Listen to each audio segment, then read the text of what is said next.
إن الحمد لله نحمده ونستعينه ونستغفره ونعوذ بالله من شرور أنفسنا ومن سيئات أعمالنا من يهده الله فلا مضل له ومن يضلل فلا هادي له نشهد أن لا إله إلا الله وحده لا شريك له ونشهد أن محمدا عبده ورسوله falënderimet dhe lavdërimet I përkasin vetëm Allahut të madhëruar, atë e falenderojmë dhe vetëm prej tij falje dhe ndihmë kërkojmë mbrojtje prej Allahut që të na ruaj nga të këqijat e vetvetes tonë dhe nga të këqijat e veprave tona, kë e udhëzon Allahu në rrugën e drejtë, nuk ka kush që ta humb dhe kë e humb Allahu I madhëruar, nuk ka kush që ta udhëzoj përpos se me lejen e tij. Dëshmojmë dhe deklarojmë se nuk ka të adhuruar me të drejtë përveç Allahut, ashtu siç dëshmojmë dhe deklarojmë se Muhamedi sallallahu alaihi wasallam është rob dhe I dërguar I tij sallallahu alaihi wasallam. O ju vëllezër të nderuar, o ju robër të Allahut, padyshim se gjëja më e shpifur në këtë kohë dhe më e vështirë dhe gjuna shumë I rëndë është edhe zullumi, padrejtësia në këtë kohë është shtuar shumë, jashtëzakonisht shumë, saqë nuk e dia ka pas kohë që është shtu zullumi kaq shumë si në kohën tonë. Allahu na ruaj për zullumi dhe padrejtësisë ya Rabbel Alamin. Padyshim se zullumi dhe padrejtësia robin e bën domethënë që të vuajë dënimin si në këtë botë edhe në botën tjetër. Pra zullumqari I padrejti nuk mund të shpëtojë as në këtë botë dhe as në botën tjetër. Padyshim se padrejtësia është ndahet në 3 lloje. Lloji I parë dhe më I shëmtuari dhe domosdoshmë më I keqi është lloji që I bëhet Allahut, pa zullumi që I bëhet Allahut, zullumi që është mes robit dhe Allahut. Ky zullum quhet shirk. Shirk do të thotë idhujtari. Pra me adhuru dikën tjetër në vend të Allahut apo me bashkë me Allahun. Pra njeriu e beson Allahun një vetëm pa shok. Pa e beson këtë gjë. Mi po nga ana tjetër çfarë bën? Shkon në përteqje, shkon në përtyrbe, shkon në përvarre, I lutet vdekme. Ky person I ka bërë shok Allahut, ka adhuruar dikën tjetër bashkë me Allahun. Dhe ky quhet zullum. Ose dikush tjetër fare nuk e beson Allahun, adhuron dikën tjetër në vend tij. Pa të dy këta quhen zullumqar, që I kanë bërë zullum padrejtësive dhe tyre duke I hidhruar Allahun te barake wa taala. Dhe këtë lloj zullumi, këtë lloj padrejtësie se fal Allahu. Allahu nuk e fal këtë përveç nëse robi pendohet me një pendim sinqert dhe kthehet tek Allahu sinqerisht. Pra Allahu thon Kur'anin famlar, inna Allaha la yaghfiru an yushraka bih wa yaghfiru ma duna dhalika liman yasha. Sot Allahu nuk e fal idhujtarin. Allahu nuk e fal ti bëhet atij ortak. Pra vëllezër, Allahu I madhëruar I ka dhënë mirësi robëve pafundme. I ka furnizuar, I ka dhënë fëmijë, I ka dhënë pasuri, të gjitha të mirat, I ka dhënë shnetin, I ka dhënë jetën. Disa prej nesh kanë vdekur. Allahu I ka dhënë gjitha të mirat dhe kur vjen fundi njeriu aq I padrejtë sa që shkon ke varri, thot o filan ndihmo. Shkon ke varri dhe o filan ndërmjetëso. Ai ka vdek. Të kishte fuqia I vdekmi, s'do kishte nevojë të falësh xhenazja. Por duhet kujtoj këtë robi, ne para sa kohësh I falem xhenazën atij. Për çfarë falë xhenazës? Për t'i kërku falë Allahut që ta fal këtë person. Pa ne kërkojmë falë Allahut që të falë që t'ia fal gjunat këtij. E si ka mundësi që ne të themi, o Allah, domethënë bëjnë ndërmjetësues filanin për mua. Përveç pejgamberit sallallahu alajhi wasallam dhe ato që ka caktuar Allahu nuk kanë ndërmjetësues. Qartë? Pa ky lloj zullumi nuk e fal Allahu kurr. Është padrejtësie shumë e madhe që I bëhet Allahut. Prandaj thar Allahu nuk e fal Allahu shirkun përveç nëse robi pendohet. Thot në një ajet tjetër thot, me vërtet ai I cili I bën shok Allahut, Allahu ja ka bë haram xhenetin. Çfarë do thot me ta bë haram Allahu xhenetin? Ta ndalon Allahu, s'ke për të futur në xhenet. Dhe thot strehimi I tij është xhehenemi, e sa vend, domethënë vendi I keq dhe vend strehimi I keq është xhehenemi. Pa ky zullumi I parë do të kemi, për zullumit të parë do të kemi kujdes të gjithë. Për këtij lloj zullumi duhet të kemi kujdes që të gjithë si musliman. Sepse në namaz që falim çfarë themi? Iyyaka na'budu wa iyyaka nasta'in, vetëm ty të adhurojmë Allah dhe vetëm prej teje ndihmë kërkojmë. Pa nuk kur ti thua Allahut, o Allah, prej teje ndihmë kërkojmë në namaz dhe ty të adhuroj, atë nëse shkon në teqe, në tyrbe, në varr apo kudo qoftë, për Allahut, atë ti ke thy besën. E ke gënjur Allahun. Po Allahu se gënjen dot, nuk e mashtron, por ke mashtruar veten tatë në radh parë. Prandaj robi duhet të jetë i kujdesshëm ke kjo që thot, ty të adhuroj Allah, pastaj shkon adhuron tejet. Ty të kërkoj ndihmë Allah, pastaj i thot zgjek, ndihmo se kam keq, nuk kam fëmijë, nuk kam pasuri. La ilaha illallah. Ky është zullumi që Allahu nuk e fal. Lloji i dytë i zullumit është zullumi që i bën robi vetvetes së tij. Jo se ky i pari nuk është zullum ndaj vetvetes, por ky është edhe me Allahun. Ky ka të bëjë me Allahun drejt për drejt. Kurse lloji i dytë është ai që i bën robi vetes së tij duke bërë gjunahe poshtë shirkut, poshtë idhujtarisë. Pasi për shembull, pin alkool, lun birxhoz, e kështu me radhë gjëra të tjera poshtë idhujtarisë. Këta gjunahe robi duhet të pendojë tek Allahu përndryshe, domethënë edhe nga këto nëse Allahu don e dënon, e nëse don ja fal. Domethënë këto lloj gjunahesh përveç idhujtarisë, Allahu ja fal kujt të doj. Dëshiron Allahu me fal dikën të fal. Dëshiron nuk e fal dhe dënon në xhenem. Por nuk është pa me këto lloj gjunahesh të tjera nuk e bën robin të qëndrojë në xhenem përjetësisht. Pa ti ndajmë gjërat. Dhe lloji i tretë i zullumit, i padrejtësisë është zullumi që i bën të tjerëve. Edhe ky është i vështirë vallahi. Pa padrejtësia që bën të tjerëve, duke e akuzuar në nder, apo duke i prekur në pasurinë e tij, apo duke vrarë, apo duke goditur, edhe këtë nuk e fal Allahu. Pse nuk e fal Allahu këtë? Sepse ja ka lënë dorë robit. Pra Allahu i madhëruar nuk ja fal sepse robi i cili është bërë padrejtësi do të marr hak në ditën e Kiametit. I ke bërë padrejtësi dikujt, Allahu nuk ndërhin, nuk është i padrejtë Allahu, është i drejtë Allahu. Më i drejtë është Allahu. Dhe do t'i jap mundësinë këtij personi që është bërë zullum, padrejtësi, të marr hak në ditën e gjykimit. Prandaj pejgamberi sallallahu alaihi wasallam na këshilloi mos me bë zullum dhe me kthy hakun të tjerëve dhe me i kërku hallallik. Pse? Sepse thot pejgamberi sallallahu alaihi wasallam ditë gjykimit edhe delja apo dashi më saktë me brir që ka goditur atë pa brir, ky pa brir në ditë gjykimit do marr hak. La ilaha illallah, çfarë drejtësie. Jo ke robën e Allahut. Kjo është normale, po edhe ke kafshët Allahu do t'ju jap drejtësinë vet. Imagjino, a mund të imagjinosh çfarë drejtësie ka Allahu? La ilaha illallah, subhanallah. Pra i jep mundësinë ditë Kiametit këtij pa brir ta merret, se ky me brir ka godit më shumë, ka pas fuqi më shumë. La ilaha illallah, është i drejtë Allahu, s'është i pa drejtë Allahu. Pra, prandaj pejgamberi çfarë tha? Me a kthy hakun tjetrit, me i kërku falje tjetrit, me i kërku hallallik në mënyrë që të shpëtojmë para Allahut, sepse në ditë gjykimit s'ka. Do të gjykohet me drejtësi, do të merret çdo padrejtësi që i ke bërë tjetrit pa pikë dyshimi. Në një hadith tjetër tha pejgamberi sallallahu alajhi wasallam sahabëve duke i drejtuar: "O shok të mi, tha, a e dini se kush është i falimentuar?" Sahabët, shokët e profetit thanë: "Mes nesh, sipas mendimit ton, sipas nesh, domethënë, në përditësinë në përditshmën tonë që jetojmë ne mendojmë se i falimentuar është ai që s'ka parë dhe s'ka pasuri." Tek ne, sepse ai i pyeti: "A e dini kush është ai që është i falimentuar tek Allahu?"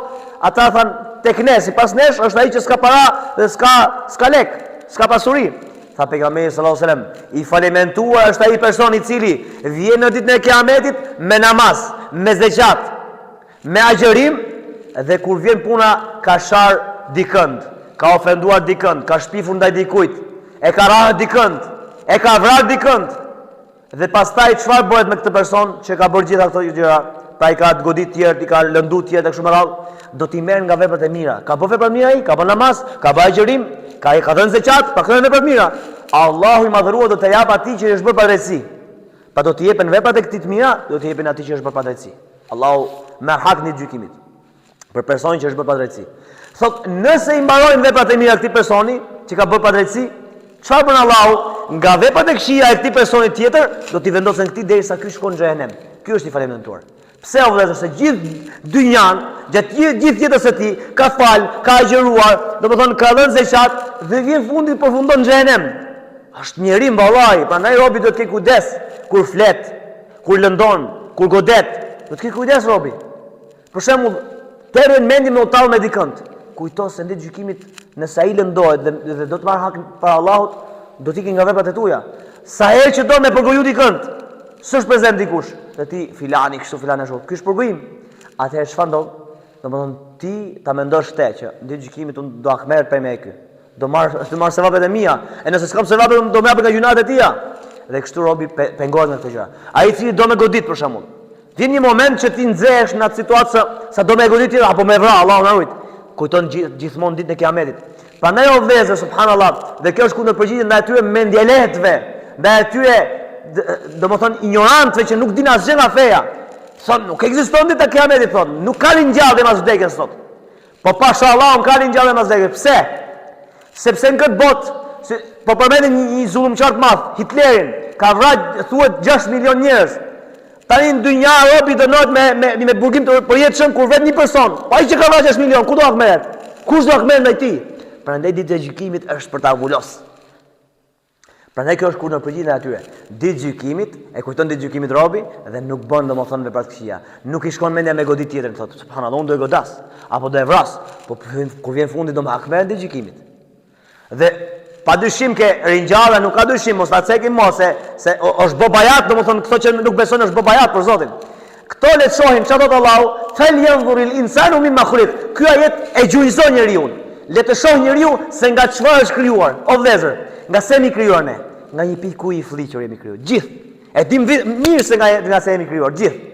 Sepse nga një pikë aq e vogël Allahu të bëri kaq sa je. Tash ti kur e beson, sidomos ai që beson që Allahu ka kriju, sot Allahu ka krijuar gjithë. Një njeri që e beson që e ka krijuar Allahu dhe pastaj mohon se Allahu mund ta ringjall, ky është njeri mendje lehtë dhe ignorant. S'mund t'i vesh emër tjetër, sepse i thotë o vëlla, një njeri që ka bërë dritar, apo një njeri që ka bërë telefonin, apo një dikush tjetër që ka bërë pallatin, një inxhinier, ku ta di unë. A mund ta bëj një pallat të tjetër si ai, një telefon, ai që ka bërë telefonin një tjetër si ai? Thotë po, e bën të. Pse? Sepse ka bërë një herë, ai e di tash si funksionon. Mirë, po Allahu që është më i larti, ti e pranon që Allahu ka krijuar një herë, nga hiçi, se pranon që Allahu mund të të bëjë edhe një herë për çdo ditë, të bën Allahu. Prandaj kemi kujdes se do të ringjallemi pasha Allahun dhe s'ka dyshim.